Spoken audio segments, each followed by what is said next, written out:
എല്ലാവർക്കും നമസ്കാരം. ഇന്ന് നമ്മൾ വന്നിരിക്കുന്നത് വളരെ ഹെൽത്തി ആയിട്ടുള്ള ഒരു ബ്രേക്ക്ഫാസ്റ്റ് കോംബോയുടെ രണ്ട് റെസിപ്പികളുമായിട്ടാണ്. നമ്മൾ ഇന്ന് കാണിക്കാൻ പോകുന്നത് ക്യാരറ്റ് ഓണിയൻ ഊത്തപ്പവും അതുപോലെ തന്നെ എൻ്റെ കൂടെ കഴിക്കാൻ പറ്റിയ നല്ലൊരു ചമ്മന്തിയുടെ റെസിപ്പി ആയിട്ടാണ്.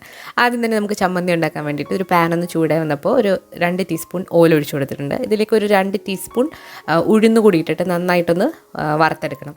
ഉഴുന്ന് നന്നായിട്ട് മൂത്ത് വന്നിട്ടുണ്ട്. ഇതിലേക്ക് ഒരു 3-4 അല്ലി വെളുത്തുള്ളിയാണ് മുഴുവനെ ഇട്ട് കൊടുക്കുക. അതിനുശേഷം അതൊന്ന് വഴറ്റിയെടുക്കുക. ഇതിലേക്കൊരു 4 വറ്റൽ മുളക് എടുത്തിട്ടുണ്ട്. നമ്മളിവിടെ ചേർക്കുന്നത് പിരിയൻ മുളകാണ്, അതായത് കാശ്മീരി ചില്ലിയാണ്. അപ്പോൾ നല്ലൊരു കളർ കിട്ടും, ഒരുപാട് എരിവുണ്ടാവില്ല. ഇനി ഇതിലേക്ക് നമ്മളൊരു സവാള കഷ്ണങ്ങളാക്കിയതും കൂടി ചേർത്ത് കൊടുക്കാം. സവാള കുറച്ച് വലുതായിട്ടാണ് നമ്മൾ കട്ട് ചെയ്തിരിക്കുന്നത്. ഇതിലേക്ക് കുറച്ച് ഉപ്പും കൂടെ ചേർത്തിട്ട് സവാള ഒന്ന് വാട്ടിയെടുക്കാം.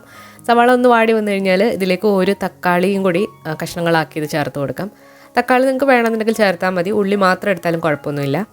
തക്കാളി കൂടി ചേർത്തിട്ട് നന്നായിട്ടൊന്ന് വഴറ്റിയെടുക്കുക. ഇതിലേക്ക് ഇനി കുറച്ച് എരിവിന് വേണ്ടിയിട്ട് നമ്മളൊരു 1/4 ടീസ്പൂൺ മുളക് പൊടിയും കൂടി ചേർക്കുന്നുണ്ട്. ഇത് ഓപ്ഷണലാണ്, നിങ്ങൾക്ക് വേണമെന്നുണ്ടെങ്കിൽ ചേർത്താൽ മതി.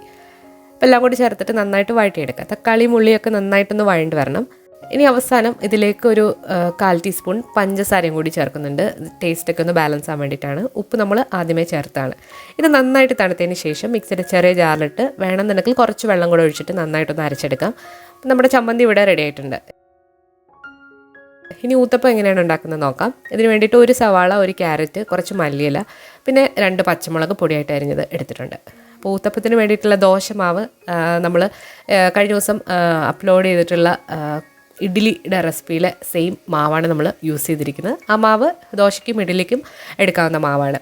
അപ്പോൾ ദോശ കട്ടിയായിട്ടുണ്ടാക്കിയതിന് ശേഷം മുകൾ ഭാഗം ഡ്രൈ ആവുന്നതിന് മുൻപ് തന്നെ ഇതിലേക്ക് ക്യാരറ്റും അതുപോലെ തന്നെ ഉള്ളിയും മല്ലിയിലയും പച്ചമുളകും ഒന്ന് വിതറി കൊടുക്കുക. ക്യാരറ്റിന് പകരം നിങ്ങൾക്ക് ബീട്രൂട്ടൊക്കെ എടുക്കാവുന്നതാണ്.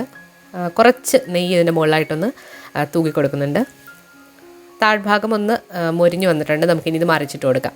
തവി വെച്ചിട്ട് ജസ്റ്റ് ഒന്ന് പ്രസ് ചെയ്യുക. ക്യാരറ്റൊക്കെ നന്നായിട്ടൊന്ന് വെന്ത്, അതുപോലെ തന്നെ ദോശയുടെ താഴ്ഭാഗവും നന്നായിട്ടൊന്ന് വെന്ത് വരാൻ വേണ്ടിയിട്ടാണ്. അപ്പോൾ നമ്മുടെ ദോശ ഇവിടെ നന്നായിട്ട് കുക്കായി വന്നിട്ടുണ്ട്. നമുക്കിനി ഒരു പാത്രത്തിലേക്ക് മാറ്റാം. അപ്പോൾ വളരെ ഹെൽത്തിയാണ്. നമ്മൾ രാവിലെ ബ്രേക്ക്ഫാസ്റ്റിൻ്റെ കൂടെ പച്ചക്കറികളും കൂടി ഇൻക്ലൂഡ് ചെയ്യുമ്പോൾ, നമ്മൾ ദോശയായാലും ഇഡ്ഡലി ആയാലും അതിൽ കുറച്ച് പച്ചക്കറിയും കൂടി ഇൻക്ലൂഡ് ചെയ്തിട്ട് കഴിക്കുകയാണെന്നുണ്ടെങ്കിൽ വളരെ ഹെൽത്തിയാണ്. വളരെ ടേസ്റ്റി ആയിട്ടുള്ള ദോശയും അതുപോലെ ചമ്മന്തിയുമാണ് നമ്മളിന്ന് ഉണ്ടാക്കിയത്. അപ്പോൾ എല്ലാവരും ഒന്ന് ട്രൈ ചെയ്ത് നോക്കിയിട്ട് നിങ്ങളുടെ അഭിപ്രായങ്ങൾ അറിയിക്കുക. അതുപോലെ ബേസിക് കുക്കിംഗ് സീരീസിൽ നമ്മൾ ദോശമാവും ഇഡ്ഡലി മാവിൻ്റെ ഒക്കെ റെസിപ്പി അപ്ലോഡ് ചെയ്തിട്ടുണ്ട്.